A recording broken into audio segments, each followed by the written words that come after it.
خطبے کا وہ حصہ ہے جو مسلم شریف میں آیا ہے، لیکن ترمذی میں دیگر کتب میں یہ اضافہ بھی آیا ہے کہ من کنت مولاہ فعلی مولاہ، جس کا میں مولا ہوں اس کے علی بھی مولا ہیں۔ یہ وہ خطبے کے الفاظ ہیں جن کو بنیاد بنا کر کئی لوگ کہتے ہیں کہ آپ نے غدیر خم میں خطبہ دیتے ہوئے سیدنا علی رضی اللہ عنہ کی خلافت کا اعلان کیا تھا۔ تو آئیے ذرا غور کیجئے کہ کیا ان الفاظ کا یہی معنی و مفہوم ہے؟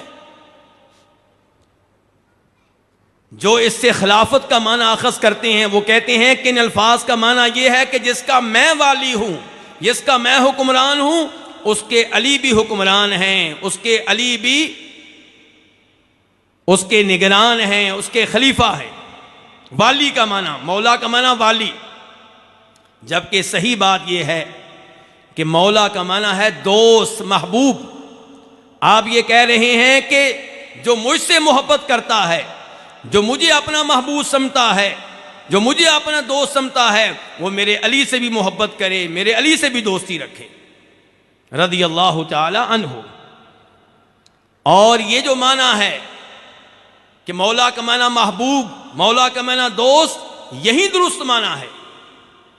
کیسے ہمیں پتہ چلا؟ اس لیے کہ کچھ روایات میں اس کے بعد یہ الفاظ آئے ہیں، اللہم والی من والا وعادی من عادا، اے اللہ جو علی سے دشمنی رکھے تو اس سے دشمنی رکھ، جو علی سے محبت رکھے تو اس سے محبت رکھ۔ تو مولا کے بعد یہ الفاظ کہہ کر آپ نے بتا دیا کہ مولا کا معنی مفہوم کیا ہے۔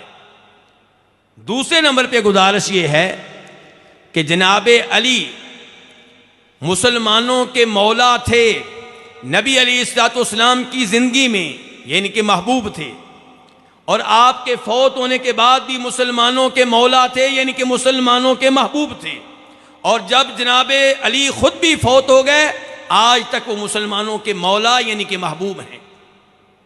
اور اگر آپ یہ کہیں گے کہ مولا کا معنی حکمران ہے تو بتائیے نبی علیہ الصلوۃ والسلام کے زمانے میں ہی جناب علی حکمران بن گئے تھے، کیونکہ آپ نے یہ نہیں کہا کہ میرے بعد علی مولا ہوں گے، آپ تو کہہ رہے ہیں کہ جو مجھے مولا سمجھتا ہے، مجھ سے محبت رکھتا ہے، وہ میرے علی کو بھی مولا جانے یعنی کہ ان سے بھی محبت رکھے۔ اگر آپ کہیں گے کہ مولا کا معنی حکمران ہے تو اس کا مطلب یہ ہوگا کہ نبی علیہ الصلوۃ والسلام اپنی زندگی میں اعلان کر رہے ہیں کہ آج سے ہی علی حکمران ہیں، جبکہ سب مانتے ہیں، سب جانتے ہیں کہ نبی علیہ الصلوۃ والسلام کے زمانے میں صرف آپ ہی حکمران تھے، کوئی اور حکمران نہیں تھا۔ تو جناب علی رضی اللہ عنہ کی یہ بہت بڑی شان ہے جو یہاں پہ بیان ہوئی ہے، اور اس کے پیچھے بھی ایک کہانی ہے۔ امام بخاری رحمہ اللہ روایت کرتے ہیں بریدہ بن حسیب اسلمی سے رضی اللہ تعالی عنہ کہ نبی علیہ الصلوۃ والسلام نے خالد بن ولید رضی اللہ تعالیٰ عنہ کو یمن بھیجا، یمن کا گورنر مقرر کیا۔ وہ اس جانب جہاد کرتے رہے، مال غنیمت ملا، اور آپ جانتے ہیں کہ مال غنیمت میں 4 حصے مجاہدوں کے ہوتے ہیں، فوجیوں کے ہوتے ہیں، اور 5واں حصہ وہ فوجیوں کا نہیں ہوتا۔ وہ نبی علیہ الصلوۃ والسلام کے پاس لایا جاتا تھا اور آپ پھر اس کے 5 حصے کیا کرتے تھے۔ ان 5 حصوں میں ایک حصہ آل بیت کا ہوا کرتا تھا۔ وَاعْلَمُوا أَنَّمَا غَنِمْتُم مِّن شَيْءٍ فَأَنَّ لِلَّهِ خُمُسَهُ وَلِلرَّسُولِ وَلِذِي الْقُرْبَىٰ، تو ایک حصہ نبی علیہ الصلوۃ والسلام کے رشتہ داروں کا ہے، آل بیت کا ہے خمس میں۔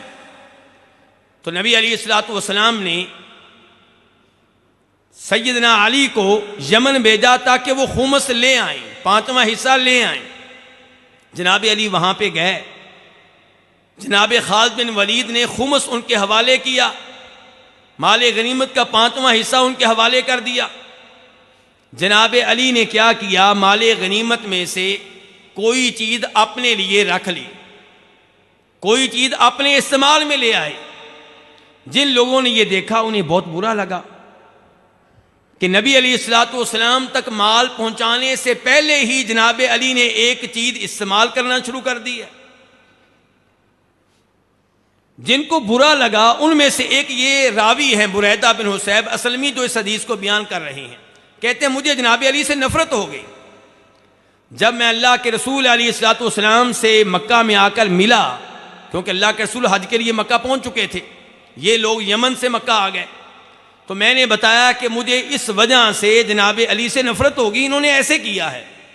آپ نے کہا اتبغض علی بریدہ، کیا علی سے بغض رکھتے ہو، ان سے نفرت کرتے ہو؟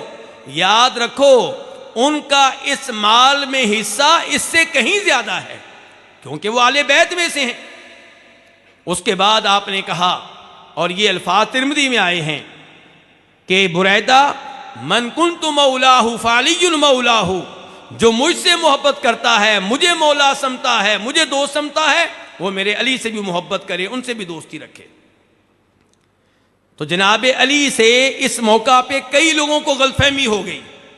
تو اس لیے نبی علیہ الصلوۃ والسلام نے جوفہ کے مقام پہ، جب کہ مدینہ کے علاوہ باقی حاجی جا چکے تھے، مکہ کے حاجی مکہ میں رہ گئے، طائف کے حاجی طائف چلے گئے، یمن کے حاجی یمن چلے گئے، اور عراق کے حاجی عراق چلے گئے.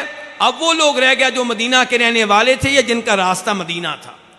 تو ان سے آپ نے گفتگو کی اور یہ خطبہ دیا، اور اس خطبے میں جناب علی کی شان بھی بیان کی اور لوگوں کو خبردار کیا کہ جن کے دلوں میں جناب علی کے بارے میں نفرت ہے وہ اس کو نکال دیں، اور جو مجھ سے محبت کرتا ہے وہ میرے علی سے بھی محبت کرے.